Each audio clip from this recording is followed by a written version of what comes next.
Well, thank you for staying with us. Thank you for joining us for the news review. And this morning, guess what? We have a surprise for you. You don't usually see him at this time of morning. Oh, you want to know who, man? It's a certain EKM, Ernest, Kojo Manu. Why is my presence here a surprise? Sir, we don't usually get the privilege of having you join us at this time of morning. Well, I'm honored to be here. So I'm here. I'm here today. You are. Here today. Good to have you. Yeah, Charlie. I love your beads. Yeah. And your outfit. Yeah, I also love your, your jewelry and all of that. Always. What the other name? What work room? Oh, this one. This one is what people like me can afford. Not current. Now I'll catch him. Not the type. Not the type. Yeah, I get your level. This one. I hear. Benjamin, how are you doing? You want me to move away from? Let's move on quickly. Let me ask you this interesting bit. Yeah. In the course of this week, what for you would be your maybe 3 biggest stories? Oh, definitely. Ajwa is. I knew it would be in there. And yesterday's development, has really pushed it number 1, and enshrined that position in the headlines. It's dominated everywhere. The Ghana Statistical Service, the police's reaction or response to the Ghana Statistical Service. And the Ghana Statistical Service's and then yesterday, rebuttal. Exactly. They actually responded also to the police. So that is number 2. And number 3 would be, what else? Well, we have the Afrobarometer, right? Afrobarometer. So I'm not sure about the Afrobarometer and. So we've had 3 to contemplate. Global Info Analytics in terms of the presidency, the pairing between Mahama, Bawumia Mahama, Alan Tramartin. Okay. The same Global Info Analytics now on some members of parliament likely to lose their seats. And then there's the Shraj GSS UNODC report, which is a deviation from the perceptive line of thinking. Which actually looks at actuals. Exactly. And in yesterday's, the statistician's rebuttal to the Ghana Police Service, he says, look, we set up a committee, a steering committee. And you were on it. And the police was represented. And so what's the big deal? In fact, the police actually knew the questions, and in the finalization of the questionnaire, they were actually involved. And so they're actually surprised by the police's reaction to this. Plus, this was mainly premised on the engagement of the public with public officers. Exactly. So it was the ranking was not as a result of who have you bribed, but who have you engaged with the most. So obviously, the ordinary person would engage more with the police than with the statistical service. And that was in response to why the statistical service was not in the ranking themselves. In fact, yesterday I had a bit of an interaction with the statistician, the government statistician, and he made mention of certain things in terms of, the GSS itself and Shraj being in other reports related to same. So some of the claims made by the IGP, not necessarily, maybe coming from a standpoint of not being aware of certain things that have happened. But I found it surprising because was it a break in the chain of communication between the representative on the steering committee and maybe the hierarchy of the Ghana Police Service? I've just been contemplating. I mean, that is possible, but it's quite unfortunate. But the other part of it is, I mean, you look at the posture of this IGP, Dr. Kufuor. Some say he's too defensive. And to an extent... It would appear. To some extent, I agree. It would appear so, following his response to the... Exactly. UK High Commissioner. And now... And now this. But also, I mean, when you read his response, his point is, there's a stereotype. Right. And some of But who created the stereotype? Go along with... Who created the stereotype? And so... Go back into the 90s. This stereotype has been there. How did it come about? You can have a positive or negative stereotype depending on what you do. And I don't really get his angst from this standpoint. This is not new. It's not almost to say, oh, when you came, then the Ghana Police Service was ranked the most corrupt. This has been with us as someone who we can understand you are doing so much to, reform the Ghana Police Service. But the fact on the ground is the public perceive the police to be corrupt. This report has put some figures to it.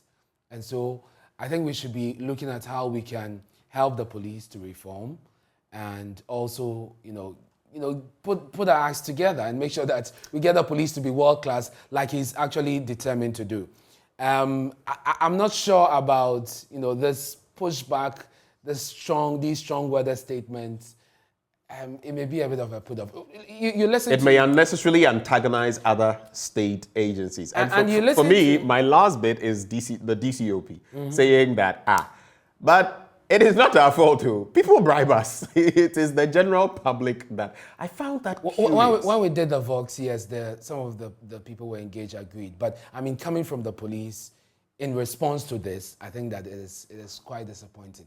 But it's I'm a no-no saying, because the law stipulates that you shouldn't do those things, especially to an officer of the law. Exactly. And when someone does that, what do? Yeah. You arrest the person, arrest the person. put the person. So if you take it, you don't now come and turn around and tell me that, but why did you offer me the bribe? Yeah. I get it. Both the one offering the bribe and the one taking the bribe are But wrong. if you're being offered and you do not take, exactly. It ends there, right? And then you don't say, but you see I'm corrupt, but this other person too, you didn't check this other person, you didn't check that other person. But that is why I appreciate the position and the posture of the Judicial Service, represented by Justice Yoni Kulendi at the launch of the survey. Yeah. I mean, his comment was quite refreshing that this is really a danger to our democracy and we must work together to, kill it. Work it out. Let's get into the papers. The Daily Graphic. I have Daily Guide, Republic Press, The Finder, Daily Dispatch, Ghanaian Publisher, and the Accra Times. What do you have? I have with me the Daily Graphic, the Daily Statesman, the Custodian. I've actually not seen this on the stands. And then the Ghanaian Times, of course, which has... So let me start with the Ghanaian Times, maybe, if you allow me. Because it has the picture of the IGP, and I just... You want to get into that story quickly. But the banner headline, Law Flouts Constitution, says Supreme Court, issuance of license to institutions to plant weed. Okay, so that's a Supreme Court ruling on this legalization of the cultivation of cannabis. And the President orders Sports Ministry, GFA, to partner old players to develop grassroots football. So that's on the front page. And of course, Speaker indefinitely defers decision of Adwoa Safo. Surprisingly, they don't have the development last night. Maybe they had gone to press already. Right. And so that is not there. But Adwoa Safo is definitely on the front page of the Daily Graphic. And it says Adwoa Safo sacked.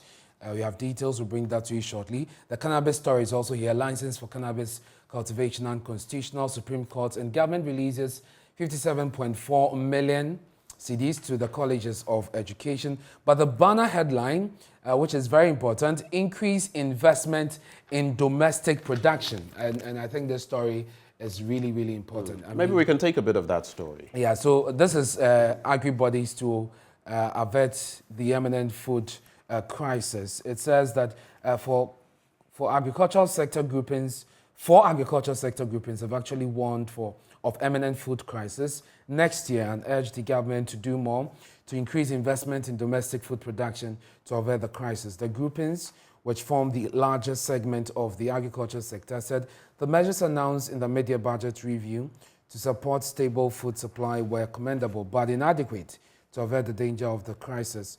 They said the cost of cultivating an acre of cereals and legumes such as maize, rice, soya beans, and had shot up astronomically, which could hinder people's interest in food crops. In a separate interview with Daily Graphic in Accra in response to the media budget review, representatives of the 4 entities explained that the cost of items that affected the cost of production, including labor, fertilizer, agrochemicals, seed, planting materials, mechanization, and input component, had nearly tripled. I'm surprised they didn't mention the cost of transport, which is actually a huge component when it comes to the cost of food. And we've seen, even in our inflation, that food is a major driver of our inflation. It is. And yesterday in a conversation... Food, fuel, transportation, generally. Absolutely. And yesterday in a conversation, somebody actually mentioned, I'm not sure I have the permission to quote him, but he mentioned that if government could initiate a program that would get the foodstuffs from the farm gate to the major, markets. Major hubs. The major hubs. That perhaps would help reduce the cost of food, which would then go a long way to reduce make food obviously affordable to the people, avert this crisis that we're talking about, and also reduce inflation. Because if what the Agric Minister says is anything to go by, we have enough food. The transportation of the food from the farm gate to the market, and of course from the major markets in the hinterlands to the cities, is actually the problem. I read a story where he says they're going to engage the market queens to see how they could control the price. I don't know how effective that will be, because, I mean, these people... I'll tell you, it will not work. They are business people. It will not work. We need better systems of control to ensure that the right things are done. And part, the start of what he said is a huge part of the problem. The link between the product from the farm to the market. To the market.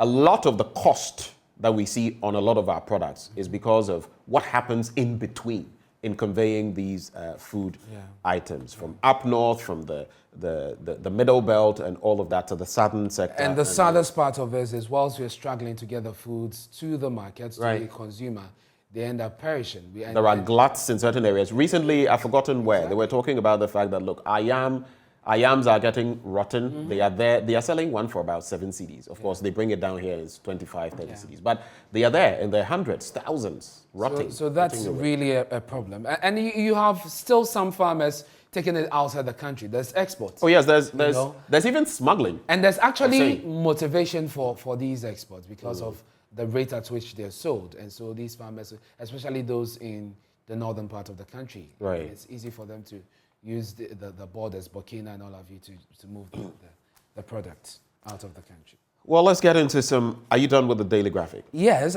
but just a quick comment on the 57 million released to the colleges of education. And this is for food and also for the allowances. I'm told that it covers just about 2 months. So we are spending 57.4 million cedis on these two components. Benjamin, is it not time that we take some of these bold steps? I mean... It is important to encourage people to go to training colleges. It is true that school fees is really a problem, but can we really be innovative? I mean, we have IMF staring at us in the face, and we are spending so much in some of these areas. I think that we really would have to consider some of these things. Some of these allowances we give, and I say this in the national interest, some of these allowances we give, and look, at some point you have to bite the bullet. Electricity, we had to take off some of the subsidies at a point. And now we're crippling ourselves because, you see, it's like robbing Peter to pay Paul. They take one thing away, and then the next thing they add. The other day at the mall, I sought a service from an IT company. It cost me about just around 200 cedis. Do you know what the tax component was? NHIL, VAT, do you know how much it was? Over 30 cedis, almost 40 cedis. It's such an... So the service is about 160 cedis. The tax component alone, levies and all of that, almost 40 cedis. Why? Yeah. So I really think that we need to take another look at these monies, these allowances, and take the very tough decisions and we should get funding from elsewhere, or get parents to simply support the awards. It may be difficult, but I mean, you and I, we went to public universities. Exactly. We didn't have allowances. At the end of our 4-year study, we weren't assured jobs by government. Nope. But look at how we turned out. Yeah, and so, I mean, if you know that the security of, the government would absorb these teachers, these nurses, definitely. We know that there are lacks in terms of the absorption, but it happens anyways. And so if we're able to... See, once you create a system where people feel entitled to some of these things, they will ask for it. And again, the game of politics, once you make certain promises, people will hold you to your promise. Yeah. Once you've said that, you deal with it. The Daily Guide newspaper, after SCN, 2 others face judgment November 17. NPP chalks 30, pledges to overcome development challenges. Congratulations to the NPP, 30 years of being in existence. Police snap corruption tag. Collins Dauda others trial for October, and Manya Krobo MP charged with illegal connection. 2 quick stories I want us to take a quick look at. In fact, 3. Kenyan running mate, I'm going outside the country now, loses $1.7 million to state over fraud. The running mate of leading Kenyan presidential candidate William Ruto has lost $1.7 million, the equivalent of 1.4 million pounds, after a court ruled that the money held in 4 accounts at the local bank came from proceeds of corruption. You know, we can cry all we want about, oh, Kenya also has its own problems. I know they also have corruption to deal with. But some of the things that happened, I saw a minister, heard of a minister way back, dealt with, you know, brutally. Even in South Africa, I've heard say, here, some of these things Is it related to campaign financing in any way? So let's get the details there. Because that would be Justice Minor ruled that Rigathi Gachagua received the money from government agencies, but there was no evidence that he had supplied anything. So it has to do with, you know, public procurement, supply, and all of that. Then in my next story, CD hits fresh low on page 9. The local currency lost further ground against the dollar this week, trading at 8.27, a new record low from 8.13 at last week's close. That came after the Bank of Ghana this week held rates at 19%, ending the 9 months of consecutive tightening amid concerns of slower growth and worsening economic conditions. That's the second one. So recently, the CD got into the 7-point-something region. Now it's slipped back into 8-point-something. In fact, 8.27 as of now. And when you I mean, the fundamentals remain the same, and so it's really an effect of what happens on the international market and the, I mean, how this hits our economy. Really, it's just back to that. And so we may make marginal gains, but once we do not correct the systemic issues, we'll definitely go back. But there's a story here. Are you done with it? Let me wrap. La Liga chief wants Ronaldo back, and Javier Tebas has said he would welcome the return of Cristiano Ronaldo to Spain.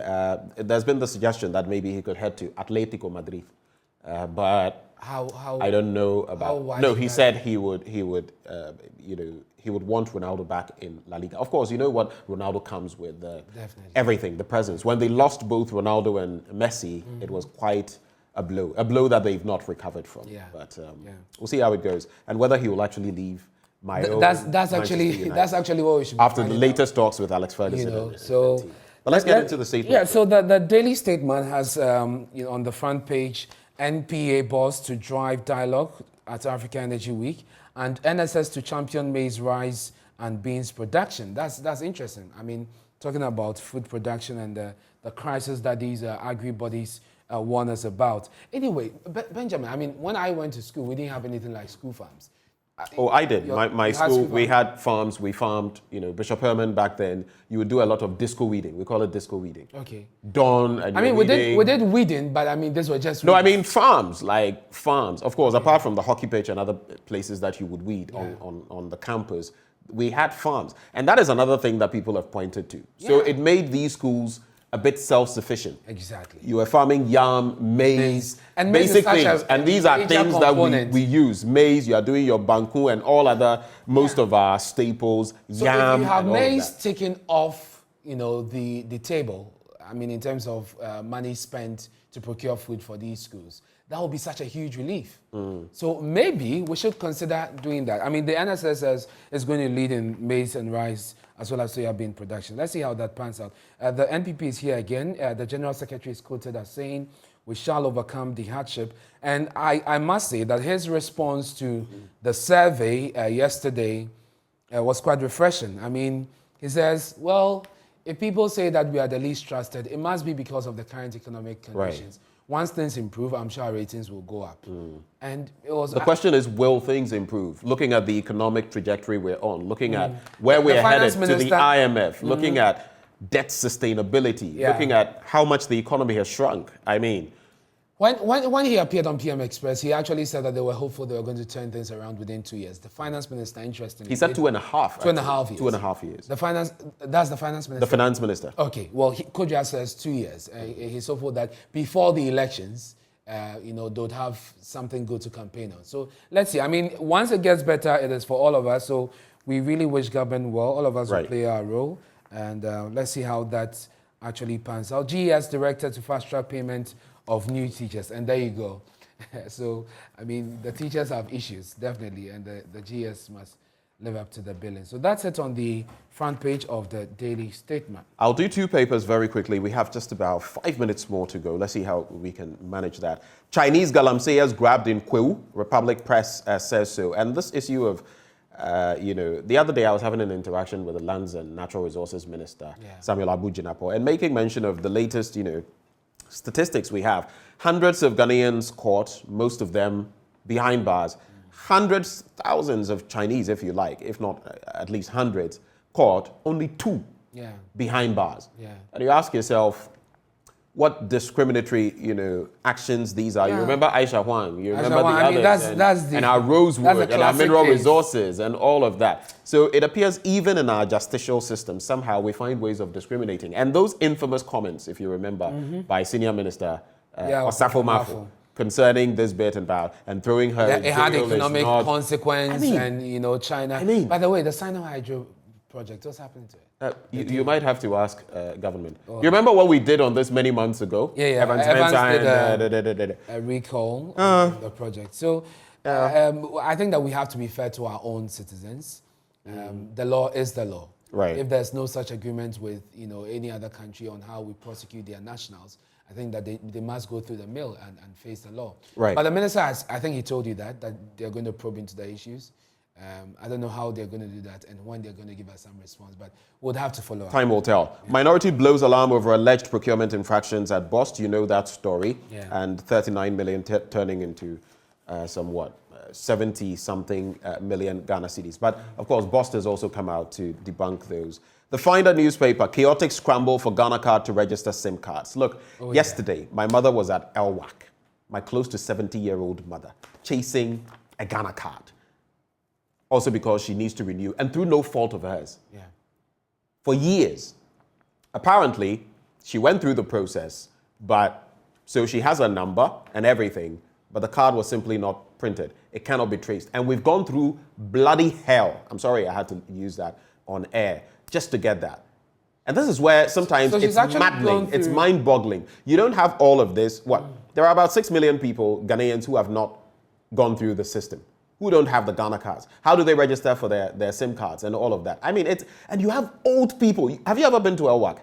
I haven't been there, but I've seen the videos, and as we speak, we have scores of people, hundreds, I should say, masked up already at the Elwak Stadium because they're racing against people get there at dawn to have their SIM cards registered.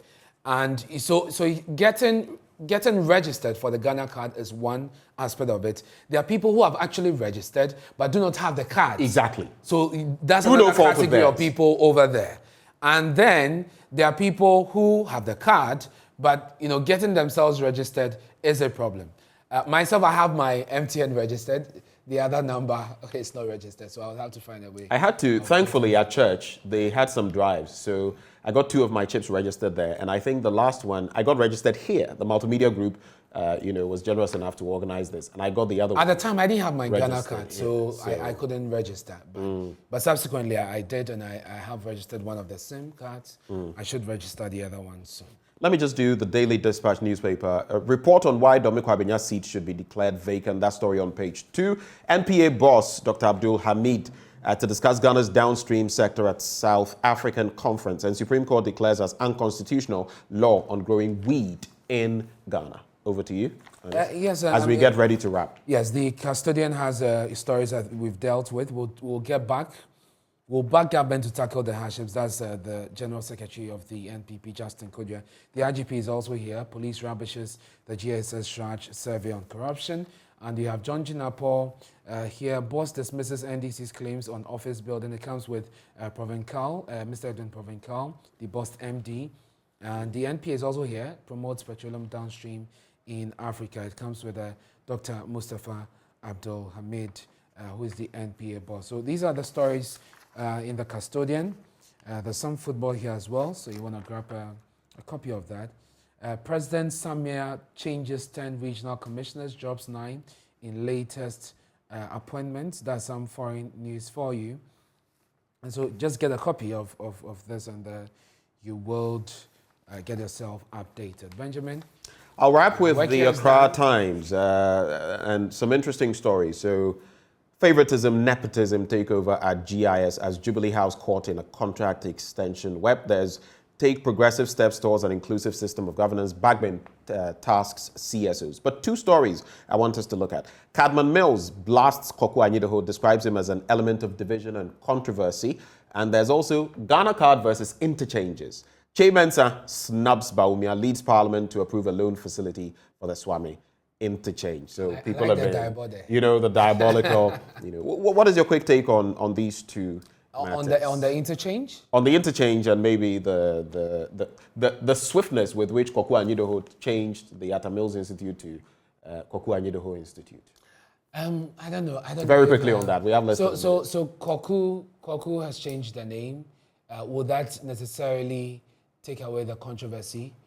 And will that, leave the former president, his former boss, to rest in peace? It depends on really how he goes about it. I think the former president must be shifting in his grave, looking at all these things happening, And for after a man of peace, it's interesting how we mark his passing, 10 years of his passing. With a lot of turmoil. And that's very unfortunate. On the interchanges, the Ghana card may be good, but we definitely need the interchanges. So, Che Mensah on this, if I were in Swami, I would support him. All right. Yaswa, afe yedi besiho from the Swamix. End of things. Well, thank you for staying with us, Ernest. I enjoyed this. Thanks for your time. Thank you for having me. And I see that those the award-winning morning show. My pleasure. Yeah, we come and do this for good reason. Yeah. It's been a privilege sitting with you this morning. Thank you. Well, up next, stay with us for sports. Later on, we'll be getting into our big stories. Do stay.